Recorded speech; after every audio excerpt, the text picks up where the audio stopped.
স্বাধীনতা দিবসে জাতীয় স্মৃতিসৌধে উপদেষ্টা আসিফ মাহমুদ সজীব ভুঁইয়াকে এক সাংবাদিক প্রশ্ন করেন, 24 বড় নাকি 71 বড়, আপনি কি মনে করেন? আসিফ মাহমুদ প্রশ্নের উত্তর না দিয়ে বলেন, এটা কোনো প্রশ্ন হলো? এর ভিডিও ছড়িয়ে পড়ার পরেই ফেসবুকে তৈরি হয়েছে আলোচনা সমালোচনার ঝড়। অনেকে প্রশ্নকারী সাংবাদিকের সমালোচনা করলেও আমাদের প্রশ্ন হলো, স্বাধীনতার 54 বছর উদযাপনের দিনটিতে এমন প্রশ্ন হঠাৎ করে কেন উঠেছে? বাংলাদেশের জন্মের অধ্যায়টিকে নিয়ে কেন তৈরি হচ্ছে সংশয়, শঙ্কা? এর জন্য অন্তর্বর্তী সরকারের দায় রয়েছে কতটা? চলুন যাওয়া যাক বিশ্লেষণে। দর্শক, বাংলাদেশ স্বাধীন হওয়ার পর থেকে এবারের মতো এতটা নিষ্প্রভ স্বাধীনতা দিবস অতীতে কখনো আসেনি। সরকারিভাবে উদযাপনের আয়োজন একেবারেই সীমিত। ভোরে জাতীয় স্মৃতিসৌধে ফুল দিয়ে শ্রদ্ধা জানান রাষ্ট্রপতি মোহাম্মদ শাহাবুদ্দিন এবং প্রধান উপদেষ্টা ডক্টর মোহাম্মদ ইউনূস। তবে 21শে ফেব্রুয়ারির মতোই তারা ফুল দিয়েছেন আলাদাভাবে। এর আগে বাতিল করা হয়েছিল স্বাধীনতা দিবসের প্রধান কুচকাওয়াজ। বিষয়টি নিয়ে প্রচন্ড সমালোচনার মুখে সরকারের পক্ষ থেকে দেওয়া হয় স্টেডিয়াম সংস্কার কাজ চলার দোহাই। স্বাভাবিকভাবে প্রশ্ন উঠেছে, বর্তমান অন্তর্বর্তী সরকারের কাছে বাংলাদেশের জন্মের সঙ্গে সম্পর্কিত দিনগুলো আদৌ কি কোনো গুরুত্ব বহন করে? দর্শক, নানা ঘটনায় আমরা দেখতে পাচ্ছি বর্তমান সরকারের সময়ে স্বাধীনতার স্থপতি বঙ্গবন্ধু শেখ মুজিবুর রহমান অঘোষিতভাবে নিষিদ্ধ হয়েছেন। সংবিধানে জাতির পিতার স্বীকৃতি এবং সরকারি সব প্রতিষ্ঠানে বঙ্গবন্ধুর ছবি টাঙানো বাধ্যতামূলক, কিন্তু সেটি কাগজে কলমে থাকলেও বাস্তবে এর পরোয়া করা হচ্ছে না। বরং আমরা দেখলাম ফেব্রুয়ারির 5 তারিখে যখন ধানমন্ডির 32 নম্বরের ভবনটি গুড়িয়ে দেওয়া হলো, তখন সরকার ছিল নীরব দর্শক। এমনকি মুক্তিযুদ্ধের প্রধান স্লোগান জয় বাংলা হারিয়েছে জাতীয় স্লোগানের মর্যাদা। এই স্লোগানটি বাংলাদেশের মুক্তিযুদ্ধের ইতিহাসের অবিচ্ছেদ্য অংশ। কিন্তু স্বাধীনতা দিবসে জাতীয় স্মৃতিসৌধে জয় বাংলা জয় বঙ্গবন্ধু স্লোগান দেওয়ার কারণে মারধরের পর আটক করা হয়েছে মুক্তিযোদ্ধা সংসদ সন্তান কমান্ড এর কয়েক সদস্যকে। সাভার সার্কেলের অতিরিক্ত পুলিশ সুপারের দাবি, আটক ব্যক্তিরা জাতীয় স্মৃতিসৌধে উস্কানিমূলক স্লোগান দিয়ে অস্থিতিশীল পরিস্থিতি সৃষ্টির অপচেষ্টা চালাচ্ছিল। দর্শক, খেয়াল করুন, যে স্লোগান দিয়ে মুক্তিযোদ্ধারা পাকিস্তানি সেনাবাহিনীর বিরুদ্ধে অস্ত্র হাতে নিয়েছিল, সেই স্লোগানকে স্বাধীনতা দিবসে উস্কানিমূলক স্লোগান বলছেন বাংলাদেশের এক পুলিশ কর্মকর্তা। অথচ 25শে মার্চ কাল রাতে পাকিস্তানি সেনাবাহিনীর নৃশংসতায় প্রথম শিকার হন রাজারবাগের পুলিশ সদস্যরা। এবারের স্বাধীনতা দিবসে বেশ কিছু নজিরবিহীন আরো ঘটনাও আমরা দেখতে পেয়েছি। সুনামগঞ্জের বীর মুক্তিযোদ্ধারা 71-এর মুক্তিযুদ্ধের সময় নির্মিত শহীদ মিনারে এবার স্বাধীনতা দিবসে শ্রদ্ধা জানাতে গিয়ে তালা ঝুলতে দেখেছেন। পরে ফটকের তালা ভেঙে শ্রদ্ধা নিবেদন করেন তারা।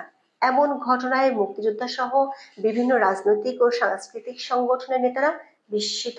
আবার সিলেটেও ঘটেছে একই ঘটনা। স্বাধীনতা দিবসের প্রথম প্রহরে সিলেট কেন্দ্রীয় শহীদ মিনারে পুষ্পস্তবক অর্পণ করতে গিয়ে পুলিশের বাধার মুখে পড়েন দুটি ছাত্র সংগঠনের নেতাকর্মীরা। বিষয়টি নিয়ে উত্তেজনা তৈরি হলে পুলিশ এক পর্যায়ে তাদের ফুল দেওয়ার সুযোগ দেয়। লালমনিরহাটের হাতীবান্ধায় ভাঙা শহীদ মিনারে পুষ্পস্তবক অর্পণ ও শ্রদ্ধাঞ্জলি নিবেদন করেছেন শিক্ষক শিক্ষার্থীরা। এই ঘটনায় তীব্র ক্ষোভ তৈরি হয়েছে বীর মুক্তিযোদ্ধাদের মধ্যে। দর্শক, 5ই আগস্টের পর থেকেই মুক্তিযুদ্ধের অসংখ্য স্মারক ও ভাস্কর্য গুড়িয়ে দেওয়া হয়েছে।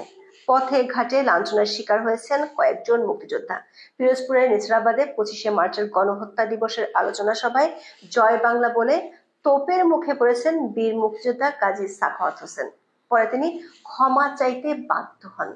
দর্শক, মুক্তিযুদ্ধ ও মুক্তিযোদ্ধাদের বিতর্কিত করার বিভিন্ন ঘটনা ঠেকাতে আমরা কখনোই অন্তর্বর্তী সরকারকে শক্ত অবস্থানে দেখিনি, বরং অনেক ক্ষেত্রে মুক্তিযুদ্ধকে বিতর্কিত করার স্পষ্ট ইঙ্গিত দেখা গেছে। স্বাধীনতা দিবস উপলক্ষে প্রধান উপদেষ্টা ডক্টর মোহাম্মদ ইউনূস জাতির উদ্দেশ্যে দেওয়া ভাষণে আবারও এড়িয়ে গেছেন 30 লাখ শহীদের প্রসঙ্গ। 25শে মার্চ ভাষণে তিনি বলেন, 9 মাসের রক্তক্ষয়ী যুদ্ধে লক্ষ লক্ষ শহীদ ও 2 লাখ নির্যাতিত নারীর আত্মত্যাগ পৃথিবীর মানচিত্রে বাংলাদেশ নামে একটি স্বাধীন ভূখণ্ডের জন্ম নিয়েছে। দর্শক, মুক্তিযুদ্ধে শহীদের সংখ্যা নিয়ে দীর্ঘদিন ধরে বিতর্ক উত্থাপন করে প্রচারণা চালাচ্ছিল মুক্তিযুদ্ধ বিরোধী পক্ষ। আমরা দেখতে পাচ্ছি অন্তর্বর্তী সরকারের নীতি নির্ধারকদের পক্ষ থেকেও বিভিন্ন সময়ে সেই বিতর্ককে উস্কানি দেওয়ার চেষ্টা অব্যাহত আছে।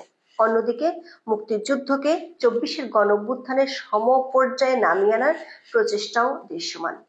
গত বিজয় দিবসে তখনকার তথ্য উপদেষ্টা মোহাম্মদ নাহিদ ইসলাম বলেন, ৭১-এর মহান মুক্তিযুদ্ধে বিজয় এলেও ২০২৪ সালের গণঅভ্যুত্থানে স্বাধীনতা পূর্ণতা পেয়েছে। জাতীয় স্মৃতিসৌধে শ্রদ্ধা জানানোর শেষে তিনি বলেছিলেন, ১৯৭১ সালে আমাদের বিজয় এলেও সেই স্বাধীনতা অরক্ষিত ছিল, ২০২৪ সালের গণঅভ্যুত্থানের মধ্য দিয়ে আমাদের স্বাধীনতা পূর্ণতা পেয়েছে। দর্শক, খেয়াল করে দেখুন, নাহিদ ইসলাম কথার মার প্যাচে মুক্তিযুদ্ধকে কেবল 24-এর সমপর্যায়ে নামিয়ে আনেনি, তিনি বলেছেন স্বাধীনতা পূর্ণতা পেয়েছে 2024 সালের আন্দোলনে। অর্থাৎ তার দাবি ৭১-এ পাওয়া অপূর্ণাঙ্গ স্বাধীনতা পূর্ণাঙ্গ হয়েছে 2024 সালে। একই সময় আরো বিতর্কিত মন্তব্য করেন উপদেষ্টা আসিফ মাহমুদ। উপদেষ্টা আসিফ মাহমুদ সজীব ভুঁইয়া সাংবাদিকদের বলেন, আমাদের প্রজন্মের জন্য এই বিজয় দিবসটাই প্রকৃত বিজয় দিবস। এর আগে আমরা বিজয় কি উদযাপন করব, স্বাধীনভাবে কথা বলতেই পারতাম না। এটা আমরা পেয়েছি জুলাই অভ্যুত্থানে শহীদদের রক্তের বিনিময়ে। ৭১ থেকে ২৪ পর্যন্ত স্বাধীনতা এবং মুক্তির সংগ্রাম চলেছে বলেও দাবি করেন আসিফ মাহমুদ।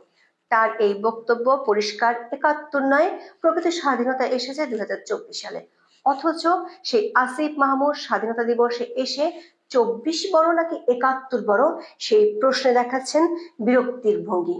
আমাদের বিশ্লেষণ হচ্ছে, এই প্রশ্নের জন্ম হয়েছে সরকার ও সরকার সমর্থকদের বেশ কিছু ভূমিকার কারণে।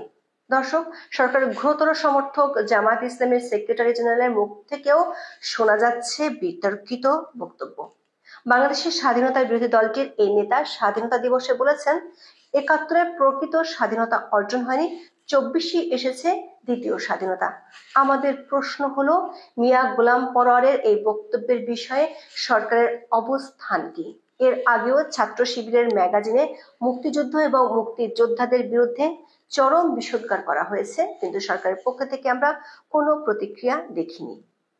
আবার ২৪-এর আন্দোলনকে মুক্তিযুদ্ধের সঙ্গে তুলনা করে বীর মুক্তিযোদ্ধাদের তোপের মুখে পড়েছেন ঢাকা জেলার civil surgeon doctor Mohammad Zillur Rahman. ২৬শে মার্চ স্বাধীনতা ও জাতীয় দিবসের অনুষ্ঠানে তিনি বলেন, ১৯৭১ সালে আমরা যে স্বাধীনতা অর্জন করেছিলাম এখনো তা অপূর্ণ রয়ে গেছে, যে কারণে হয়েছে ২০২৪ সালের জুলাই আন্দোলন।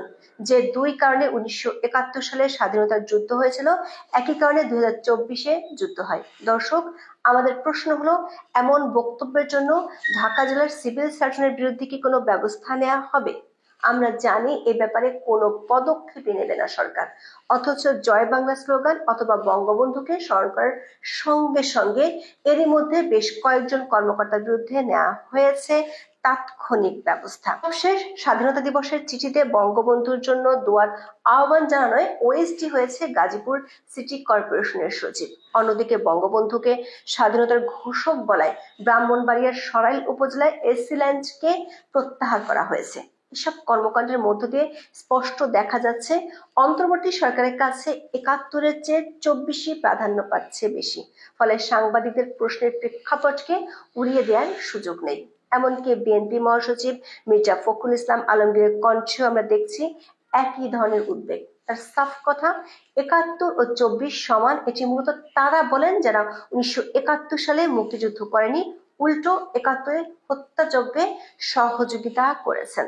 তাদের কেউ কেউ এখন গলা উঁচিয়ে বলার চেষ্টা করছে যে ৭১-এ কিছু হয়নি। কিছু কিছু দল বোঝানোর চেষ্টা করছে মুক্তিযুদ্ধ কোনো ঘটনাই ছিল না। আজ এ পর্যন্ত। সবাই ভালো থাকুন, সুস্থ থাকুন, নিরাপদে থাকুন। দেখা হবে আগামী পর্বে।